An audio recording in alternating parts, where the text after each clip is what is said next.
बैठिए। इन्हों बुलाए नहीं भाई, जब हम बुलाए तो आना नहीं, लेटर दिए थे वहाँ एसपी साहब को मारू लोकल लीडरों के दबाव आपको हमारे लोकल लीडरों से मतलब नहीं। कैंडिडेट इलेक्शन को ठहरा तो उसे बुलाए तो ना आज हम नहीं आए तो कल के दिन हम किसको पूछते? अभी नहीं आया तो जीतेगा क्या सोचा हमारी बात। हमारे लोग सब आपके साथ, यकीनन अब उनके साथ हैं, वो हमारे नुमाइंदे हैं, हमारे उम्मीदवार हैं। लेकिन जैसा कि मैंने अपनी खत्म बात के वक्त बोला कि इत्तेहाद की जरूरत। आज क्या हो रहा है हमारे सफों में? अभी मुझे मालूम है कि कुछ लोकल पॉलिटिक्स की वजह से रहने वाला, ये कयामत तक रहने वाला, ठीक है, इससे हम नहीं बचते और कोई बचा है ना कोई बचेगा, तो इससे कतई हमको खौफ करने की जरूरत नहीं है। पूरी हिकमत अमली के साथ, पूरी मोमिनाना फिरासत के साथ हमें ये काम करना है जो हमारे सामने है। तो मैं आज के मुंतजिमीन और शहरिया के रायचू, जो आपका एक अपना एक बड़ा तारीखी पसमंजर है, मैं अगर उसको बोलने बैठूंगा तो ये रात कम हो जाएगी। मगर मुसलमानों के जज्बात से आज खेला गया है, इसका हम मुंह तोड़ जवाब देंगे। और तो विश्वास थे, मगर वैसा आप लोगों को किसी किस्म की वैसे तो आप समझदारी से बात किए, हम समझे। अब ये मनियार साहब भी बोले भाई किसी वजह से हुआ होगा, ये हम सब्र और इस्तग़फ़ार से काम लेना चाहिए। अगर वैसा कुछ आपको तकलीफ पहुंची या कोई इल्माए दीन को, मशाइखिन को, हुज़्ज़ाम को अगर तकलीफ पहुंची, मैं कुमार नायक साहब की तरफ से जानिब से मैं माफ़ी चाहता हूँ आपको। तो मैं भी एक जिम्मेदार शख्स हूँ। अभी आप जब बड़े से बड़ा जलसा ले, मैं अब सड़कों पर उनको लेके फिर रहा हूँ कि आपके जलसे में नहीं ला सकता मैं।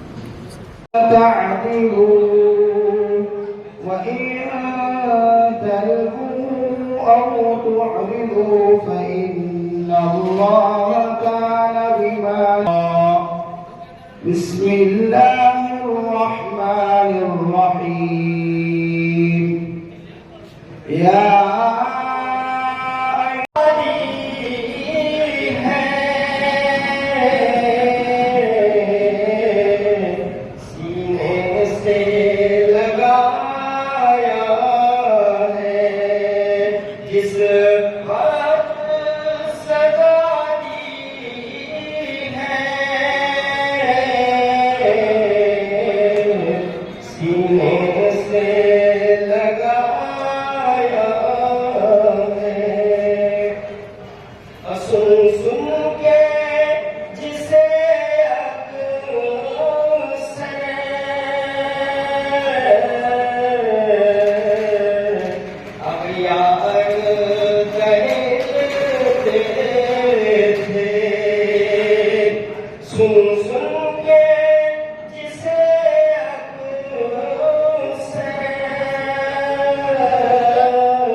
दिल की गहराइयों से इस्तेमाल करते हैं और साथ ही साथ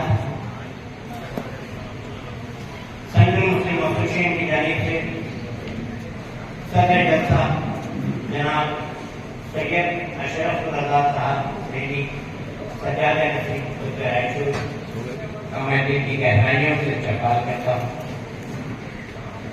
और साथ ही साथ जनाब सैयद यासीन साहब सागरदार एमएलए रायचूर का भी दिल की गहराइयों से इस्तेमाल करता हूँ। तुम जो चाहो तो जमाने को बदल सकते हो, तुम जो चाहो तो जमाने को बदल सकते हो। अगर वोट दे दो तो हुकूमत को बदल सकते हो।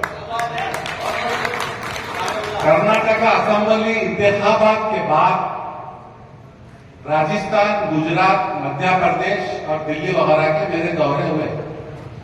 तो जहां भी मैं जा रहा था लोग बड़े हमसे इस्तेमाल कर रहे थे कि साहब कर्नाटक के लोग तो वाकई कर्नाटक के लोगों ने बीजेपी को बहुत अच्छा सबक सिखाया, यकीनन सिखाया और आगे भी सिखाएंगे। लेकिन आज एक आदमी हमारे मुल्क का एक बड़ा आदमी हमारी बहनों के मंगलसूत्र लेकर फिक्रमंद है। अरे कितना बड़ा आदमी, और वो सिर्फ मंगलसूत्र को लेकर फिक्र में है कि भाइयों और बहनों कल ये तुम्हारा मंगलसूत्र भी नहीं छोड़ेंगे। किस कौम को देंगे? जिसके बच्चे ज्यादा हैं। क्या बात, कितना बड़ा आदमी, और हमको वो सोने की बात बता रहा है। कांग्रेस हुकूमत कौन से जमाने में हमारे को लोहा दी थी, स्टील का बर्तन दी थी, क्या चाय का गिलास दी थी? कुछ नहीं। कांग्रेस हमको कभी कुछ दी भी नहीं और हम बराबर वोट देते थे। मगर इनको कैसा ख्याल आया कि अब कांग्रेस की हुकूमत आई तो वो हमारी बहनों का मंगलसूत्र हमसे निकाल ली। अरे हम वो कौम है, हम वो कौम है, हम उस रियासत से ताल्लुक रखते हैं जहां से सोना दिए। अगर वो सोने को काट कर अगर मंगलसूत्र बनाए, पूरे हिंदुस्तान की बहनें वो मंगलसूत्र पहन सकती है। उस कौम को यह कहता है कि मंगलसूत्र भी आपका निकाल लिया जाएगा। खुदारा मुसलमान ऐसा नहीं है। हिंदुस्तान को मुसलमानों ने सिर्फ दिया है। अगर लिया है तो बताइए क्या लिया। आप बताइए कि हिंदुस्तान से मुसलमानों ने क्या लिया है। हर वो चीज दी, सकाफत दी, तहजीब दी, यादगारी दी और हत्ता के अपनी जान की कुर्बानी। ये दिल्ली में रहते हैं और दिल्ली में रहकर उनको इंडिया गेट के वो नाम पढ़ने नहीं आ रहा जिसमें सबसे ज्यादा नाम मुसलमान के। अरे वो इंडिया गेट सबूत है कि वहां शहीद होने वाले मुसलमान सबसे ज्यादा लिखे हुए हैं। फिर भी मुसलमानों पर भाषण किया जाता है, फिर भी मुसलमानों पर शक किया जाता है। तो इसके लिए मुल्क में एक लहर चल पड़ी है, उससे घबराने की जरूरत नहीं है, ऐसी हुकूमतों से घबराने की जरूरत नहीं है और किसी से भी नहीं। जब तक कि अगर हमारे में इत्तेहाद है तो कई हुकूमतें आएंगी और कई हुकूमतें चले जाएंगी। मुसलमानों को डराने का, ये संविधान को बचाने का, हमारे को क्या मिल रहा है संविधान से? 15% रिजर्वेशन मिल रहा है, क्या 10% रिजर्वेशन मिल रहा है? अरे जिनको मिल रहा है वो तो जिक्र ही नहीं कर रहे और ना के ऊपर से मुसलमानों पे डाल देते। देखो भाई, देखो संविधान नहीं रहेगा तो तुम्हारा कैसा है, हमारा क्या होता है? आज तक क्या हुआ तो कल क्या होने वाला है? ये जो खौफ, ये माहौल है ना, ये प्लानिंग है। क्यों है कि ये कौम पलट कर जवाब नहीं देगी। ये कौम खामोशी से, सब्र से, क्योंकि सब्र एक ऐसी चीज है हमारे यहाँ, उसकी एक ताकत बेमिसाल है। आप सूरह बकरा की आयत पढ़ो, इन्नल्लाह मअस साबिरीन। बेशक हमें सब्र करना चाहिए और सब्र करने वाले के साथ अल्लाह। और किसी मामले में कुर्बानी देने वाले साथ अल्लाह का भी ये नहीं बुलाया कि मैं तेरे साथ हूं, नमाज पढ़ने वाले से कभी ये नहीं बुलाया कि अल्लाह मैं तेरे साथ हूं, लेकिन सब्र करने वाले के साथ है। इसीलिए आज अल्लाह की वो ताकत है कि हम पूरी शान शौकत से इस मुल्क में हैं, रहेंगे इंशाअल्लाह। हमको डरने की जरूरत नहीं, हमारी सफों में इत्तेहाद की जरूरत है। अगर हमारे में कोई कमी है तो इत्तेहाद की कमी है। अगर इंशाअल्लाह हम अपने इतिहास को मजबूत करेंगे तो ये फासिस्ट तंजीमें ये जो आज हमारे खिलाफ बोल रहे हैं ये हमारा कुछ नहीं बिगाड़ सकते और हमारे मुकाबले में हमारे से 10 गुना बोलने वाले अल्लाह ताला उनको भी पैदा किया है। आज सोशल मीडिया के जरिए और खुद तकरीरों के जरिए बाइट्स के जरिए आज हिंदुस्तान भर में मुसलमान की तारीफ करने वाले लोग ज्यादा है। ये कुछ लोग हैं और उनके पास कुछ पैसा ज्यादा हो। ये पैसे का खेल है। आप लोग आपके हाथ में न्यूज है, आप देख रहे हैं कि आज कैसे कैसे वाकयात हो रहे, कितनी हेराफेरी हो रही और कैसी एक वाशिंग मशीन चल रही मुल्क में जो हुकूमत के मातहत है और किस तरह लोग जो है उसमें फ्रेश हो रहे। तो ये सब क्या है, एक षड्यंत्र है और इस षड्यंत्र का आपको मालूम है इसका मरकज क्या है, इसके पीछे क्या है। आप किसी से भी कभी भी घबराने की जरूरत नहीं है। आज एक बड़ी ताकत को हमें गिराना है। जैसे हमारे फराइज में हमने छोटे शैतान को मार के बताया, कहां मारा छोटे शैतान को? कर्नाटक में। अब हम कहां मार रहे हैं? दिल्ली में बड़े शैतान को मार रहा है। ये हमारे जाहिर है। हमारे लोग सब आपके साथ, यकीनन अब उनके साथ हैं। वो हमारे नुमाइंदे हैं, हमारे उम्मीदवार हैं। लेकिन जैसा कि मैंने अपनी खत्म बात के वक्त बोला कि इत्तेहाद की जरूरत। आज क्या हो रहा है हमारे सफों में? अभी मुझे मालूम है कि कुछ लोकल पॉलिटिक्स की वजह से रहने वाला, ये कयामत तक रहने वाला, ठीक है, इससे हम नहीं बचते और कोई बचा है ना कोई बचेगा, तो इससे कतई हमको खौफ खाने की जरूरत नहीं है। पूरी हिकमत अमली के साथ, पूरी मोमिनाना फिरासत के साथ हमें ये काम करना है जो हमारे सामने है। तो मैं आज के मुंतजिमीन और शहरिया ने रईशू जो आपका एक अपना एक बड़ा तारीखी पसमंजर है, मैं अगर उसको बोलने बैठूंगा तो ये रात कम हो जाएगी। लेकिन आप लोग साहिब समझदार हैं, आप लोग इसी तरह इतिहास के और बैठकें करके राजस्थान के आ रहे कि इलेक्शन के बारे में मौलाना के पास जा रही, मदरसों को जा रही, पॉलिटिशियन को सिर्फ घुमारे उनको, अरे वो बड़ा मदरसा है। अरे बेंगलुरु में तो कैसा मिनिस्टर है, खाली वो मदरसा को ले जाता हूँ सिद्धरामैया को, वो मस्जिद का पेशमक साहब को मिला है, वो टेनी रोड को लेकर है, वो नागवारा को लेकर है, ये अमीर शहरियत है, ये इनोस है, ये इनोस है। हम ही जब्बार मनियार है, रज़ाक उस्ताद है, सैयद यासीन साहब हमारे पास आते हैं होटल, मदरसे को ले जाते सुबह उठ के, कहा था मुझा किसको डाला। आज मिसअंडरस्टैंडिंग कर रहे हैं हमारे। जो लोग जमीन से जुड़े हुए, जो लोग इसमें अच्छी महारत रखते हैं, वो जो काम करते हैं वो वोट के बारे में बोलेंगे और उसकी पॉलिसीज के बारे में बोलेंगे और हमारे मसाइल के बारे में बोलेंगे, क्योंकि हमें अपने आने वाले वक्तों में मसाइल का हल है। आपको कर्नाटक में मालूम है इलेक्शन होने के 11 महीने के बावजूद भी अभी तक वो मसाइल हमारे हल नहीं हुए। इसी बहाने से रोक के रखे, ठीक है, हम भी चुप बैठे, लेकिन आज लोग हैं कि तांटा भांग कर कांग्रेस में जाए, बहुत अच्छी बात है, जाएंगे।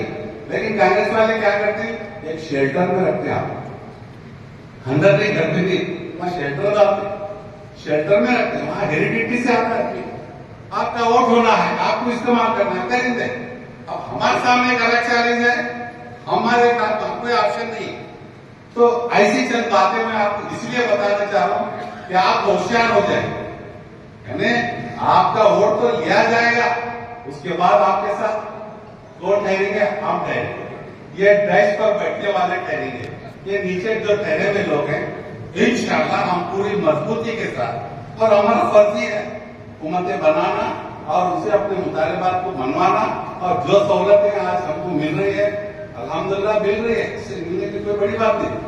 लेकिन आज आप बेंगलुरु के परसों हम इंटरव्यू ले रहे थे माइक में, औरतें गैर मुस्लिम की औरतें उनको पूछ रहे रिपोर्टर, ये कोई अपनी बात को मोदी बस में बैठी फ्री की स्किन सिन्हा भैया की, तुम्हारा कौन कोई बोले तो मोदी। हम ऐसा नहीं, हम जिसका चाहते हैं उसकी नमक खदाली करते हैं। हमारे को सिद्धरामैया साहब आने के बाद जो उनके 5 गारंटियां हैं, कोई 2 गारंटियां ले रहा है, कोई 2.5, 3, 4 गारंटियां ले रही, जिनके घर में देसी सहूलत है, हर घर में वही ना कि गारंटी इलेक्ट्रिसिटी है और हमारे एक औरत को मिल रही, तो बहुत अच्छे लोग हैं, अच्छी सोच रखते हैं। हमें भी पहले सुधरना है। खुदा भी उस कौम की हालत को कभी नहीं बदलता जिन्हें ना हो अपने बदलने का ख्याल, तो हमें बदलना है। अगर कुछ करना है तो हमें बदलना है इंशाअल्लाह। आज हम ये अहद करेंगे, हम लीडर हैं, हम हमारे जगह सोच लेना है। हम किसी को बुला कर ही लीडर बनाने की जरूरत नहीं। हमारे बुजुर्ग बैठे हुए हैं, जमाना देखे हुए उन्होंने, हम भी देख रहे हैं। हर बार एक नए नए चैलेंजेस हमारे सामने आ रहे हैं। तो आज भी बहुत बड़े चैलेंजेस हैं, बहुत बड़ा हमारे को जो है ना काम करके गुजरना है। ये जो भी वाकयात हैं उसको हम गुजर करते हुए अपने इत्तेहाद और इत्तेफाक के साथ इस इलेक्शन को इस बार हम अपनी पूरी से काम करेंगे, तो यकीनन मुसलमान ही हैं जो ये काया पलट कर सकते हैं। इधर से का इनकार हुआ है, बड़ी खुशी है कि इस जलसे का इनकार किया गया है। मकसद ये कि हम और हमारी जिम्मेदारियां, ज्यादा वक्त मुझे नहीं है, खुसूसी तौर पर जनाब श्री जय कुमार नायक, वजीर आज़म, IPS, IAS और हाली कांग्रेस इदारे से लोकसभा चुनाव में एक कैंडिडेट के तौर पर पहचाने जा रहे हैं। बड़ी खुशी की बात है कि कुमार नायक साहब एक IAS ऑफिसर हैं, एक तालीमी याफ्ता और गैर तालीमी याफ्ता में फर्क यही है कि तालीमी याफ्ता अपनी गलती को आखिरकार मान ही लेता है, गैर तालीमी याफ्ता अपनी गलती को पर्दा डालने के लिए दूसरी गलती करता है। यही फर्क है तालीमी याफ्ता और गैर तालीमी याफ्ता में। मगर अफसोस की बात यह है कि अगर वो यहाँ पर मौजूद होते तो बड़ी खुशी की बात होती। दिल की गहराइयों के साथ हम सभी उनका इस्तकबाल करते और उन्हें ये तयकीन देते कि हम तुम्हें खून की शक्ल में वोट देंगे, तुम हमें संविधान की हिफाजत की वादे करो। यही बात उनके सामने हम रखते हैं। मगर अफसोस की बात है कि वो मौजूद न हो सके। खैर, उनके सामने जो मुतालिबात हम रखने जा रहे हैं वो कुछ इस तरह के हैं कि सबसे पहले मुस्लिम यानी कौम मुस्लिम की जानिब से, क्यों तो शुरू से 1947 से भी कौम मुस्लिम हमेशा कांग्रेस का हाथ थामी, कांग्रेस को कभी तनहा नहीं छोड़ा। जब कभी भी कांग्रेस डूबती हुई नजर आई, उसकी डूबती हुई नैया को पार लगाने वाला मुस्लिम वोटर ही रहा। तो शुरू से कांग्रेस की हुकूमत में एक मल्लाह बनकर मुस्लिम कौम उभरी हुई है। आगे भी यही कुछ होता रहेगा। इसके अलावा सबसे पहले हमारी कौम के साथ जो नाइंसाफियां हो रही है, जैसे चाहे वो लोकसभा के इंतखाबात के सिलसिले में कैंडिडेट का मामला हो या फिर दूसरे मरकजी संगठनों के दूसरे तमाम बड़े बड़े ओहदे, इन तमाम चीजों में मुस्लिम कौम को एक बड़ा एक कारगुजार ओहदा देने की मांग रखी गई है। इसके अलावा जिला और तालुक पंचायत इदारे से आने वाले इंतखाबात जो हैं, उन जिला पंचायत और तालुक पंचायत के चुनाव में कैंडिडेट के तौर पर हर तालुक के जाने से एक एक मुसलमान कैंडिडेट को चुना जाए, ये भी मांग रखी गई है। और तालुक पंचायत के अलावा तालुक पंचायत में 2 मुसलमान कैंडिडेट को कांग्रेस की जानिब से टिकट मांग की भी रखी गई है। और वार्ड जिला वार्ड में इसने एक नए तरह से मिसला तयखुल करने के लिए इन्हें एक कैंडिडेट को मुखर कर दिया जाए कि वार्ड नंबरों में मुस्लिम कैंडिडेट्स ही यहाँ पर लड़ेंगे। इस तरह का एक मांग यहाँ पर रखी गई है। और दूसरी बात, अहम बात ये कि वक्फ की जायदाद, क्योंकि वक्फ की जायदाद ये मुसलमानों की जायदाद है, तो इसकी हिफाजत उसके मुताबिक जहां जहां भी वक्फ की जायदादों को कब्जा किया गया, उन तमाम वक्फ जायदादों को फिर से कब्जात से छुड़ाकर फिर वक्फ को वो दोबारा दिए जाएं। और खुसूसी तौर पर सुप्रीम कोर्ट के आदेश के मुताबिक वो तमाम वक्फ जायदादें फिर दोबारा वक्फ को कानून के तौर पर देने के लिए इसमें भी आप हमारा साथ दें, ये भी मांग रखी गई है। उसके अलावा यूं तो मकानात की तामीरात गरीब तबका, मुसलमान के लिए गरीब तबका है, ये नहीं कि मुसलमान का सारा तबका अमीर है। मुसलमान में भी गरीब तबके हैं। उन तबकों में जो जिनके मकानात नहीं है, उन्हें मकानात के सिलसिले में भी मकानात रायचूर डिस्ट्रिक्ट में मकानात को तामीर किए जाए और उन्हें मकानात दिए जाए।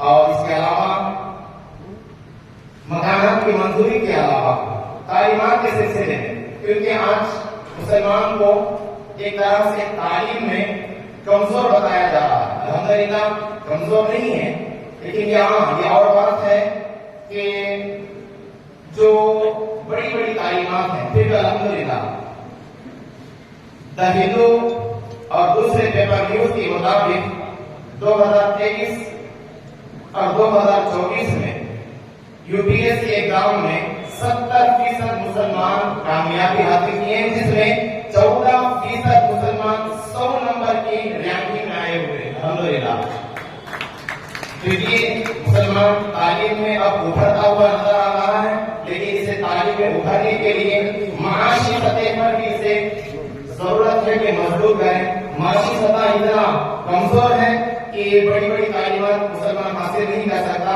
तो इसके लिए हुकूमत की जानिब से माशी सतह पर तालीम हासिल करने के लिए मुसलमान कौम को मजबूत किया जाए। और रायचूर जिले में एक औकाफ की जानिब से अस्पताल का होना जरूरी है। एक अस्पताल बनाया जाए और उसमें कम से कम 250 बेड का एक बड़ा सा अस्पताल वक्त की जानिब से तामीर किया जाए। और फिर शादी महल की भी मांग की गई है। और ईदगाह के मुताबिक, ये तो ये ईदगाह का मसला तो रायचूर के लिए खुसूसी तौर पर एक सुलझता हुआ मसला है। ये ईदगाह का मसला बड़ी मुश्किल से हल होते होते फिर रुक जाता है। तो इस सिलसिले में भी ईदगाह के मुताबिक रायचूर डिस्ट्रिक्ट के लिए, रायचूर शहर रायचूरियों के लिए ईदगाह का मामला, एक ईदगाह की जमीन दी जाए बड़ी सतह पर, जहां पर सारे के सारे शहर रायचूर की आवाम बड़ी तादाद में ईदगाह में नमाज पढ़ी जा सके। इसके अलावा खुसूसी तौर पर रायचूर में जो बिजनेसमैन, जो ताजिर हैं, उन्हें बड़ी बड़ी बैंकों में, जैसे SBI बैंक है, यूनियन बैंक है, RBI बैंक है, या फिर जैसे ये बड़े बड़े बैंक हैं जो RBI से जुड़े हुए हैं, इन बैंकों से इन्हें तिजारत के लिए लोन फराही हो, ये भी मांग रखी गई है।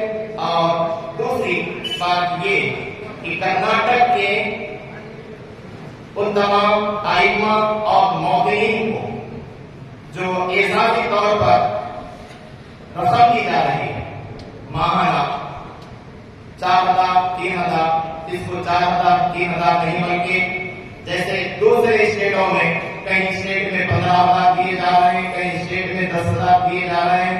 तो इस तरह से कम से कम 10,000 इमाम के लिए, 7,000 मौतिन के लिए ये तय किया जाए। और इसके अलावा जिला वक्फ सलाहती समिति के लिए भी एक मांग रखी गई है।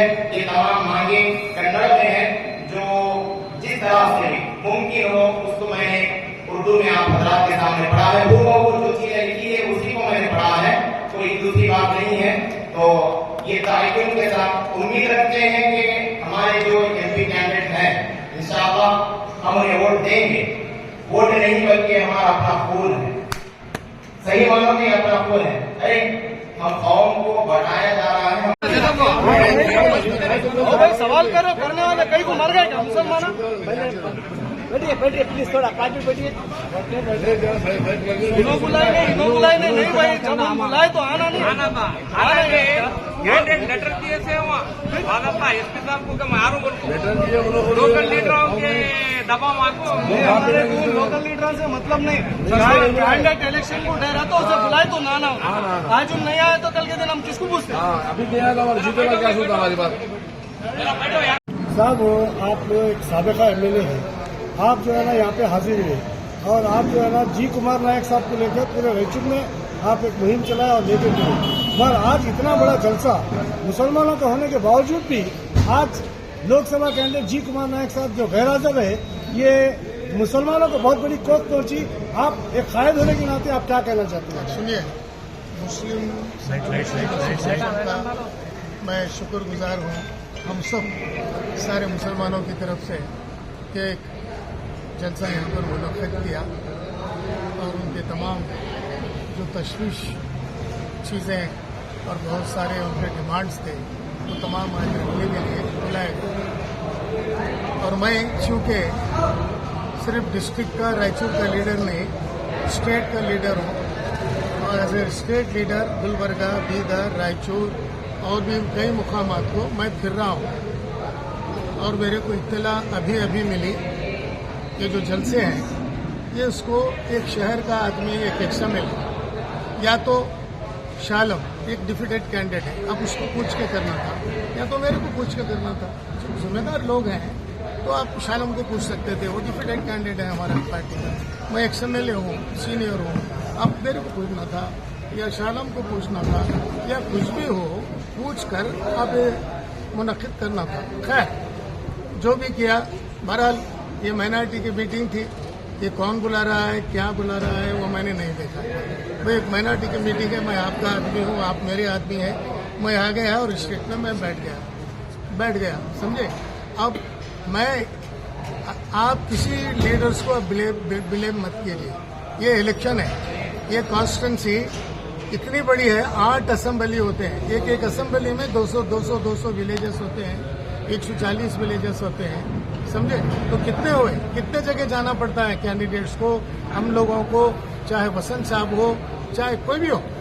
तो मैं आपको ये बताना चाह रहा हूँ, आज जो यहाँ पर जो भी लीडर नहीं आए या कुमार नायक साहब फिर आएंगे, फिर बुलाएंगे तो हम आएंगे। आपके तमाम लोकेलिटियों में मैं लेके फिरा, पूरे सारे मुस्लिम साहिबान, वही तो बता रहा हूँ साहब, आप लेकर फिरे हैं, सुनिए, वही तो जवाब दे रहा हूँ, आप जवाब सुनिए। आप लेकर फिरे, मैं आप बता रहा हूँ, जवाब सुनिए। ये जलसा मुसलमानों से हमेशा एक तरफा मोहब्बत कांग्रेस क्यों करती है, जिसका जवाब दीजिए आप। सुनिए, मैं वही जवाब दे रहा हूँ। अभी मैं तमाम जगह कैंडिडेट को जाना पड़ता है और कौन जाके इनवाइट करे, क्या करे। मैं भी इनवाइटी के हैसियत से आया, मेरी जिम्मेदारी नहीं थी। और मुस्लिम एसोसिएशन बेचारे इतनी सब मेहनत करे, सब करे, एक जलसा मुनक़िद हुआ तो मेरे को भी बुलाया गया, बोले समाप्त, तो मैं आ गया। सॉरी, अभी उन लोगों को नहीं आना चाहिए। अभी इतनी बड़ी कॉन्स्टिट्यूंसी है, पता नहीं क्या इसके अंदर ये है, मगर उसके अंदर कोई सियासत नहीं है, ऐसा ये मत समझिए। मैं हमारे कुमार नायक साहब कैंडिडेट, क्योंकि वो इतना भाग दौड़ कर रहे हैं, अब मैं उनको बुला लेकर चले गया तो फिर आना पड़ता है, वो लीडर बुला लेकर सिल्लोर जाना लिंकसुगुर जाना पड़ता है, हर जगह वो लोग जाना पड़ता है। तो इस वास्ते अगर वैसा आप लोगों को किसी किस्म की वैसे तो आप समझदारी से बात किए, हम समझे। अब ये मनियार साहब भी बोले भाई किसी वजह से हुआ होगा, ये हम सबर और इस्तक़बाल से काम लेना चाहिए। अगर वैसा कुछ आपको तकलीफ पहुंची या कोई इल्माए दीन को, मशाइखिन को, उज़्ज़ाम को अगर तकलीफ पहुंची, मैं कुमार नायक साहब की तरफ से जानिब से मैं माफ़ी चाहता हूँ आपको। तो मैं भी एक जिम्मेदार शख्स हूँ। अभी आप जब बड़े से बड़ा जलसा ले, मैं अब सड़कों पर उनको लेके फिर रहा हूँ कि आपके जलसे में नहीं ला सकता मैं, लेकिन मैं खुद इन्वाइटी हूँ। अरे मैं खुद इन्वाइटी हूँ, मुझे नहीं मालूम था, इसका इल्म नहीं था। ये ऐसे जलसे, परसों भी एक जलसा हुआ, वो तो सब्जेक्ट मेरा ही था उसके अंदर, मगर मेरे को इत्तला नहीं थी। तो ऐसा होता है, समझे। लेकिन कितने मुश्किलों से उससे लोगों को जमाए मनियार साहब, समझे। हम तमाम लोगों को आना चाहिए था, जो गुलमाए दीन आए, उज़्ज़ाम आए, और मैं भी भाग चला आ गया कि भाई कहीं, क्योंकि कल परसों अगर करते तो मैं गुलबर्गा में, तो मैं आ नहीं सकता था। तो इस तरह से उनको कहीं ले जाया गया है, इसीलिए मैं उन कुमार नायक साहब की तरफ से क्या मैं माफ़ी चाहता हूँ। वैसे क्या भी गलत मत समझिए। मगर आने वाले दिनों में एक मुसलमानों के जो भी कायदीन है, मशाइखीन है, सबको बुलाकर, कैंडिडेट को बुलाकर एक जलसा रखेंगे, क्या समझिए? एक काम है, सुनिए, हमारे पास एक ऑर्गेनाइजेशन है, SC/ST cell, backward cell, minority department है, ये सारी चीज़ें हैं। अगर माइनॉरिटी के कोई यहाँ पर जिम्मेदार शख्सियतें हैं, या स्टेट लेवल के हैं या लोकल लेवल के हैं, लोकल में तो डिसॉल्व हो गया है, अभी स्टेट में कौन कौन है, उन लोगों को जोड़कर एक बड़ा कन्वेंशन माइनॉरिटी का, जिसमें उलमाए दीन रहेंगे, सारे ऑर्गेनाइजेशंस रहेंगे, उसके अंदर सारे ऑर्गेनाइजेशन रहेंगे, तमाम एसोसिएशन के लोगों को एक बड़े स्टेज पे बुलाया जाएगा। We are planning. अभी क्या हो रहा है, अभी 4-5 दिन नहीं हुआ ये नॉमिनेशन, अभी तो इलेक्शन शुरू हुआ है और ख़त्म भी हो जाएगा। तो इसके अंदर हम इंशाल्लाह एक बड़ा कन्वेंशन करेंगे, आपके डिमांड भी रखिए, हम उसके जवाब भी देंगे इंशाल्लाह। We have been fighting. आप ये क्या भी इसको ये मत समझिए क्या, मैं उन लोगों की तरफ से, हमारे कुमार नायक साहब की तरफ से मैं आपको माफ़ी चाहता हूँ, क्योंकि उनको शायद सही इत्तला नहीं होगी, और मैं भी आज उनसे कुछ बातचीत नहीं हुई, क्योंकि मैं एक तरफ जा रहा हूँ, क्योंकि अभी क्या है, टाइम बिल्कुल कम है। सारे लीडर्स मिलकर एक ही जगह नहीं जा सकते, सारे नहीं जा सकते। अभी मेरे को वहाँ से कहा गया कि गुलबर्गा जाओ, कभी बीदर जाओ, कभी इधर जाओ, तो स्टेट लीडर तो जाना ही पड़ेगा। मैं SCC में था, माइनॉरिटी डेवलपमेंट कॉरपोरेशन में था, माइनॉरिटी सेल का मैं 2 मरतबा चेयरमैन रहा, ACC नेशनल काउंसिल में था, फिर 2 मरतबा MLA भी रहा। तो क्या है, we are representing, we are a state leader. तो बहरहाल इसको आप ये किस्म का मत ये करिए, समझे।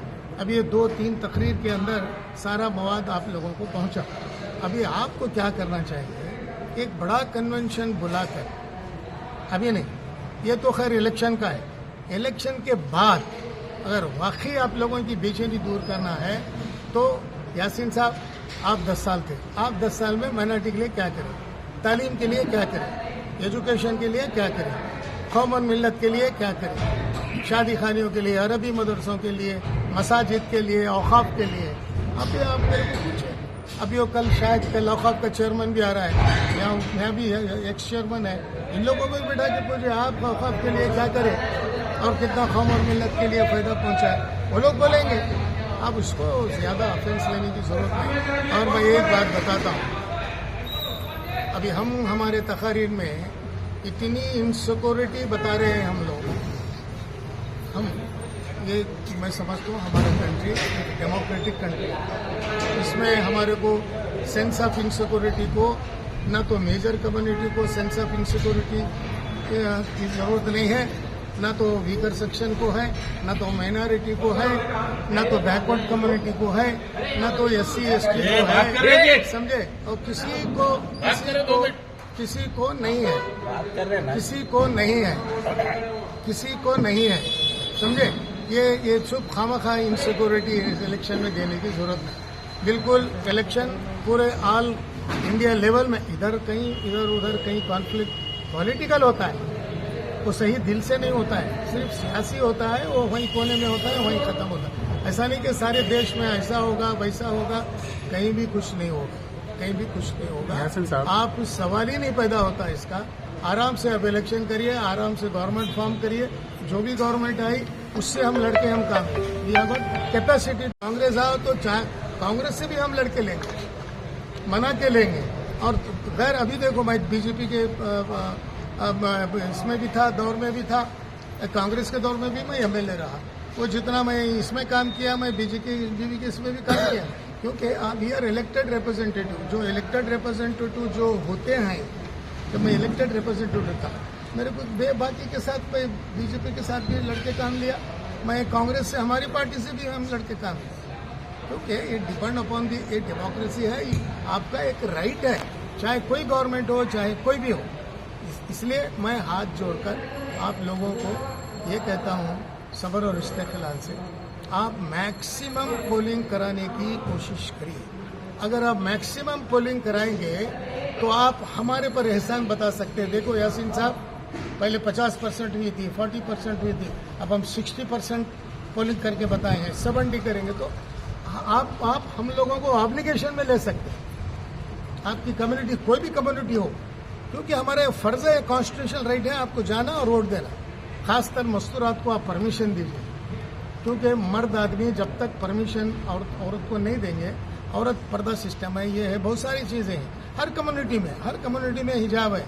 ऐसा नहीं कि सिर्फ हमारे पास ही हया है, शर्म है, यानी मतलब तो वैसा नहीं है, ये सबको हर कम्युनिटी में है। तो औरतें ज्यादा बाहर नहीं जाते हैं, तो उन लोगों को, मर्दों का फर्ज है कि आप जितने तादाद में जा रहे हैं, आप उतने ही तादाद में जो भी आपके वोटर्स हैं जाकर आप ठहर कर अपना कॉन्स्टिट्यूशनल राइट कीजिए। तो उसके बाद आपकी जो बार्गेनिंग कैपेसिटी रहती, आपको हमारे को कुर्ता पकड़कर पूछने की आपके पास हिम्मत रहती उस वक्त। यासीन साहब आप वोट मांगने आए थे कुमार नायक साहब के लिए, ठीक है, और आपने परसेंटेज ऑफ वोट इंक्रीज करने का हमने देखिए, हमें इतना परसेंटेज इंक्रीज किया, तो आपके पास एक से रहता है और कॉन्स्टिट्यूशनल पावर भी आ जाता है, आपको हिम्मत भी आ जाती है, हमको भी हिम्मत होती है आपको काम करने के लिए। तो बहरहाल आप आराम से इलेक्शन ये करिए, इंशाल्लाह आप एक अच्छा कैंडिडेट हमारे को किस्मत से आया है, पढ़ा लिखा आया है। क्या सिर्फ आपका एमएलए ही पढ़ा लिखा नहीं है, अब एक एमपी भी आपको अच्छे पढ़े लिखे मिल रहे हैं आपको, तो अब वो और उनको एक्सपीरियंस भी है, उनको एक्सपीरियंस है, आईएएस ऑफिसर थे वो, और मेरे साथ यहाँ पर काम भी किए, मेरे साथ खास तौर पे काम किए। तो बहरहाल उनको काम करने की कैपेसिटी है, कनेक्शंस है, डिपार्टमेंटों का, सारी चीज़ों का उनको नॉलेज है। तो इंशाल्लाह एक अच्छा कॉम्बिनेशन बनेगा हम तमाम लोगों का, समझ गए। अभी देखिए, अभी बोसराज साहब वो मेहनत कर रहे हैं, एज ए मिनिस्टर काम कर रहे हैं, यूथ कांग्रेस काम कर रही है। वसंत साहब अभी वर्किंग प्रेसिडेंट बने हैं, इतनी कम उम्र में वर्किंग प्रेसिडेंट बनना मामूली बात नहीं है। तो वो भी काम कर रहे हैं, मेहनत से काम कर रहे हैं, यूथ कांग्रेस कर रही है, महिला हमारी काम कर रही है, और महिला में पहली मर्तबा देख रहा हूँ 50% हमारे माइनॉरिटी महिला है, क्रिश्चियन महिला है, इवन लिंगायत कम्युनिटी के हैं, ब्राह्मण कम्युनिटी के हैं, मेजर कम्युनिटी के हैं। कांग्रेस इज ए कॉन्स्टिट्यूशनल, मतलब एक सेकुलर पार्टी है, सेकुलर पार्टी में सारे लोग काम कर रहे हैं और उनको सबको इक्वल रेट है काम करने का। बहरहाल आप इसको ज्यादा ये मत लीजिए, ऐसे फंक्शंस होते हैं। अब देखिए, अब यादगीर में फंक्शन हो रहा है, अब हम वेट कर रहे हैं, समझिए सिंधुनूर में हो रहा, फिर 10 बजे अब यहाँ पर इत्तेफाक से बहुत सारे लोगों को बात करने का मौका नहीं मिला। क्यों नहीं मिला? वही मॉरल कोड ऑफ कंडक्ट है। अगर आप मेरे को स्पीच करने के लिए बोलेंगे या कलीम साहब को बोलेंगे, एज ए एडवोकेट बोलेंगे भाई ये टाइम खत्म हुआ है, माइक लगा हुआ है, तो बाहर क्यों? बिकॉज वी हैव टू, हम पढ़े लिखे लोग हैं, लीडर्स हैं, क्या जिम्मेदार लोग हैं, तो मॉरल कोड ऑफ कंडक्ट की भी हम इज्जत देना चाहिए। अब ये क्योंकि प्रेस वाले पूछ रहे हैं तो मैं इतना भाषण दे रहा हूँ आपको, ये भाषण नहीं है, ये प्रेस है।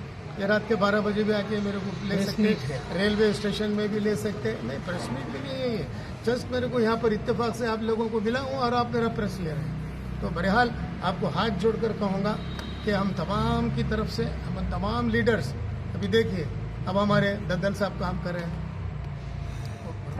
रायप्पा नायक साहब काम कर रहे हैं, जो सीनियर यानी मतलब हमारे एक्स-एमएलए कर रहे हैं, वो हम्पैया कर रहे हैं हमारे पास, ये जितने भी हमारे हम्पनगौड़ा साहब कर रहे हैं, यानी तमाम लीडर सब मिल के हम काम कर रहे हैं। हुलकेरी साहब कर रहे हैं और पूरे तुर्बीहाल कर रहे हैं, और तुम्हारे MLC जो आज नए गौड़ा पाटिल वो भी काम कर रहे हैं, तमाम लोग कर रहे हैं, यूथ कांग्रेस के बच्चे काम कर रहे हैं, सारे लोग काम कर रहे हैं, माइनॉरिटी सेल के काम कर रहे हैं, ऑर्गेनाइजेशन काम कर रहा है, सब लोग अच्छी तरह से काम कर रहे हैं। तो इस वक्त अब हम लोग सबसे तहजीबी याफ्ता लोग हैं, हम लोग उलमाए दीन हमारे साथ हैं, पूरे ऑर्गेनाइजेशंस हमारे साथ हैं, तो सब मिल के अब हम काम करेंगे और अच्छा रिजल्ट देने की हम कोशिश करेंगे। और मैं ये भी ताकीद करूंगा आप लोगों को,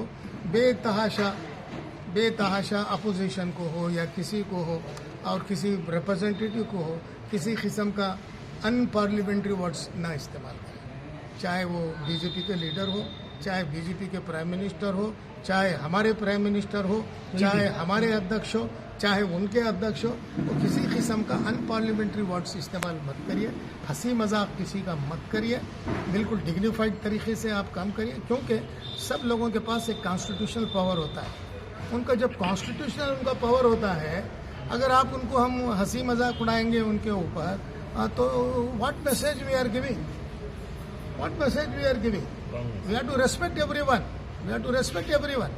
अब यहाँ पर काउंसलर्स हैं मेरे, हारे हुए काउंसलर काम कर रहे हैं, जीते हुए काउंसलर काम कर रहे हैं, इंडिपेंडेंट बच्चे काम कर रहे हैं, बहुत अच्छा काम कर रहे हैं हमारे काउंसलर, अपने कैडर पे अपना अपना काम कर रहे हैं, सबको हक है काम करने का। तो अब हम ये बेजा किसी किस्म को इन लोगों को तोहमत लगाना, हंसी मजाक उड़ाना वो कोई मतलब नहीं लगता। तो we should demonstrate we are dignified. Every community in Raichur is a dignified. Her election बहुत अच्छी तरह से हुआ है, क्योंकि मैं फेस कर रहा हूँ इलेक्शंस, बस कितने इलेक्शंस फेस किया, बिल्कुल तहम्मुल और डिग्निटी के साथ अपना कॉन्स्टिट्यूशनल पावर, अपना कीमती वोट वो देते हैं। बहरहाल मैं आप तमाम से आज के हालात कंट्री के हिसाब से देखें तो कांग्रेस को हम ज़्यादा बहुमत से हम जिताने की कोशिश करिए। कुमार नायक साहब एक अच्छे कैंडिडेट को हम आपके पास सामने रखे हैं, तो मैं चाहता हूं कि आप उनको करिए, काम करिए।